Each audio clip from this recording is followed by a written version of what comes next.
अनीता अपने माता पिता की बहुत लाडली थी। 3 बड़े भाइयों की बहन थी। कोई भी चीज़ मांगने पर उसी वक्त सामने हाजिर हो जाती। पूरे घर में रब था उसका। पूरे परिवार और नौकरों पर राजकुमारी की तरह हुक्म चलाती थी अनीता। स्कूल में भी पूरा रब था उसका। बड़े घर की लाडली जो थी वो। ऐसे ही उसने कॉलेज में दाखिला लिया। उसके ठाट बाट, बड़ी गाड़ी में आना जाना, हर दिन नया फैशन देखकर हर कोई उससे दोस्ती करना चाहता था। थोड़े ही दिनों में उसके बहुत से दोस्त बन गए। पूरे कॉलेज में उसकी अपनी ही एक पहचान थी। इन दिनों उसके घर एक रिश्ता आया। खानदानी लोग थे और पापा की पुरानी जान पहचान थी उनके साथ।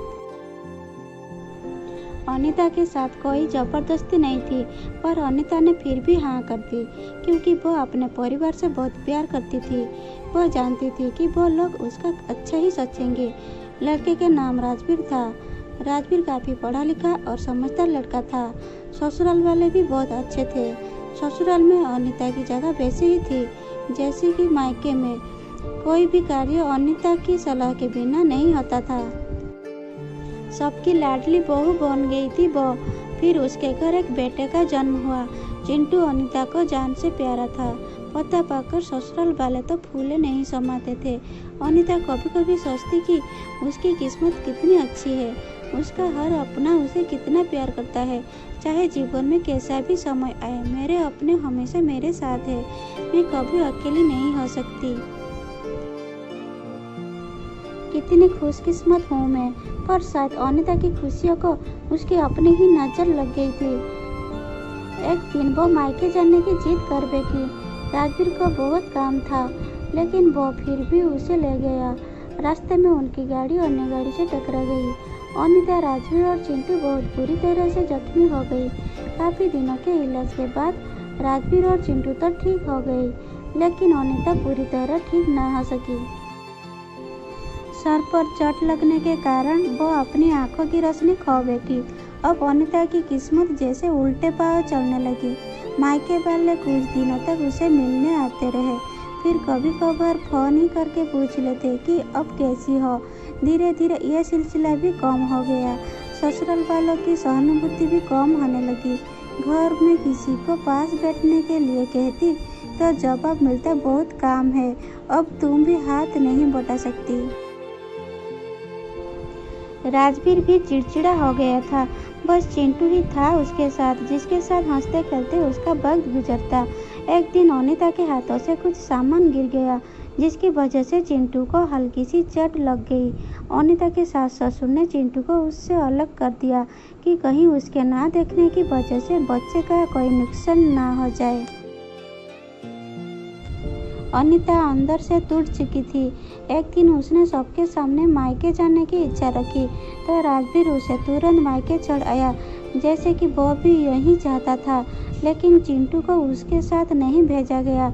अनीता कभी चिंटू से दूर नहीं रही थी, पर अपनी कमी के कारण उसने ज़्यादा बहस नहीं की। अनीता को लगा कि वो 3-4 दिन बाहर रहेगी तो थोड़ा हवा पानी बदल जाएगा, क्योंकि वो कितने दिनों से कहीं भी बाहर नहीं गई थी। घर वाले भी इतने दिनों बाद उसे देखकर कितने खुश होंगे। अनीता के घर पहुंचने पर सब लोग बहुत खुश हुए। खाने में सब कुछ अनीता की पसंद का ही बना था। उसने अपने मम्मी पापा और भाई भाभीयों से दिल खोलकर बातें की। उनके छोटे छोटे बच्चे भी बुआ के साथ घुल मिल गए थे। रात को सोने के वक्त जब वो कपड़े बदलने लगी तो उसे पता चला कि उसका बैग तो बहुत भरा हुआ था। वो सब समझ गई। वो बहुत उदास हो गई। कुछ दिनों तक तो सब ठीक रहा, फिर जैसे सब बदलने लगा, सबका व्यवहार बदल रहा था। वो लोग जैसे थक चुके थे उससे। सब लोग घुमा फिरा कर पूछने लगे कि राजवीर कब आ रहा है उसे ले जाने। वो बहाना बना देती, जबकि वो जानती थी कि उस घर में अब उसके लिए कोई जगह नहीं। अनीता से चलते वक्त कुछ न कुछ नुकसान हो जाता।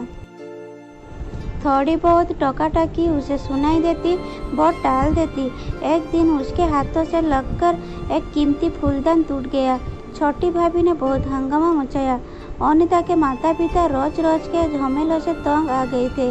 उन्होंने राजवीर को खुद से फोन कर दिया। राजवीर अनीता को अपने घर ले गया। अनीता को अपने परिवार वालों से यह उम्मीद ना थी। जिस अनीता के कहे बिना घर में एक पत्ता भी नहीं हिलता था, उस घर के लिए वो अब बोझ बन चुकी थी।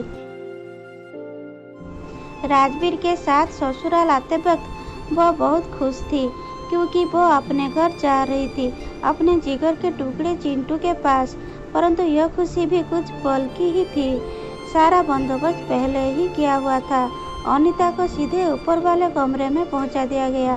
चिंटू से दूर रहने की सख्त चेतावनी दी गई।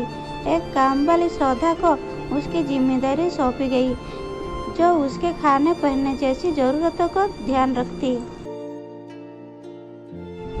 अनीता ज्यादातर चुप ही रहती, कभी कभी काम वाली श्रद्धा से थोड़ा बतिया लेती। उसके जरिए चिंटू का पता चल जाता।